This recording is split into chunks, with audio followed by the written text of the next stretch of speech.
गिबियावनो फोरमायनाय थाबाय। आंनि मुङा सुस्मिता दैमारि। आङो सनितपुर जिल्लानि सिङाव थानाय बाटासिपुर मिलन हाइ स्कुलाव फरायो। जोङो दा मेथ्स ओमफ्राय जेनेरेल साइन्स ओमफ्राय जिअ'ग्राफि ससियेल बेफोरखौ मोनाखै। जों आसाम गभर्नमेन्टनाव बेखौनो खावलायोदि जोङो मा लेखाखौ मोनाखै बेखौ जोंनो थाबैनो हरनांगौ। दायो क्लास खालामनाया बेसेसो गोबाव जाखो? मास मोननैसोआनो जाबाय। मास मोनसे बारबाय। होमबाबो लेखा मोनाखै? ओहो। जुदि जों लेखाखौ दाबो मोनाबा फैबाय थानाय समाव जोङो माबोरै लेखाखौ फरायगोन आरो सोरनिफ्राय मोनगोन जोङो बेखायनो गुसुं समय दानो लेखाखौ दैथायहरोबा मोजां जागौमोन। जोङो दायो खोनानो मोनदों जे माखासे बिजाबफोरनि आंखालाव गोबांथार फरायसालिफोराव जेंनाजों सोमजिनांबाय थादों। दा बेनि गेजेराव नोंथांमोननि फरायसालियाबो बिनि गेजेराव मोनसे नांगौ बायदि बिजाबफ्रा नोंथांमोननि फरायसालियाव सफैनो हायाखै। दा बेनि गेजेरजों नोंथाङा मा फोरमायगोन? गिबियावनो नैबे खौरां बिजोंनिसिम साबायखर।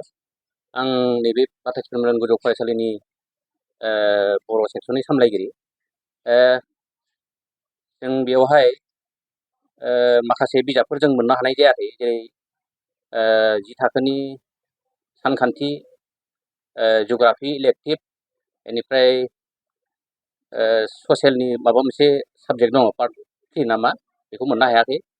नैबेयावहाय जोङो खमैबाबो 1.5 माससो बेयाव क्लास जाबाय। नाथाय बे बिजाबखौ मोनैनि थाखाय, सानखान्थिखौ मोनैनि थाखाय, गुबैयै सानखान्थियानोखा, सानखान्थिखौ मोनैनि थाखाय फोरोंनायाव फरायसाफोरनाव बे गैया बिजाबा। बे हिसाबै माने सोलोंथाइ लानायाव फरायसाफ्रा गोबां उसुबिदा जादों।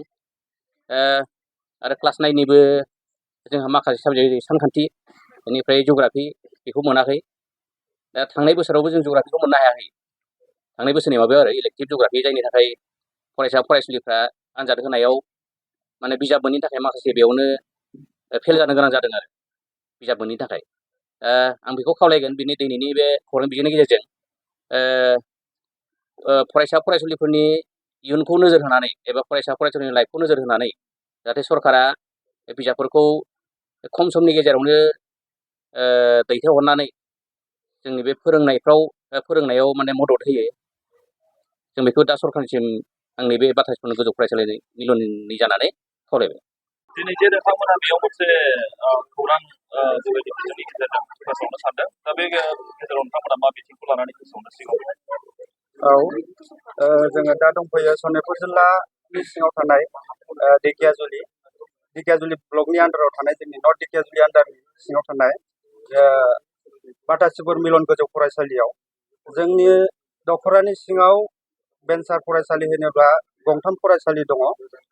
गंसेया जाहैबाय बाटासिपुर मिलन हाइ स्कुल, आरो लोगोसे गंसे दङ बिनेस्वर ब्रह्म गोसोखां गेजेर फरायसालि।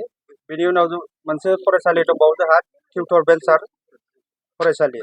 दा बेनि मोनथाम फरायसालिनि गेजेराव दिनैसिम क्लास खुलिनाया 1 दानानो बारलांनो हमबाय। नाथाय जोंनि फरायसाफ्रा दासिमबो नांगौ बायदि बिजाबखौ जों मोननो हायाखै। दा बे लेखायैनो जोङो फरायसालिफ्राव जोङो खौरां लानायजों लोगोसे दिनैनि समाव जों बेखौनो गभर्नमेन्टनिसिम बा आसाम गभर्नमेन्टनिसिम जोङो मिथिहोनो लुबैदों।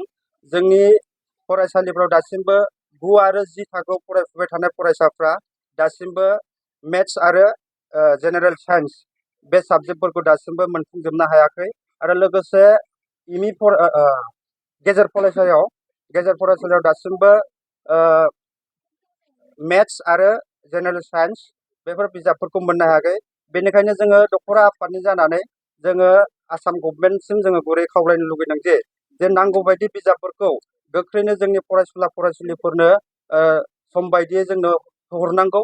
लोगोसे जोंनि फरायसाफोरा जि गुन गोनां सोलोंथाइ लानायाव जों बिथांमोना नांगौ बायदि सोलोंथाइखौ लानो हानाय बायदि, बेखिनिखौनो जोङो सरकारनिसिम गुरै दाबि दैखांहरो।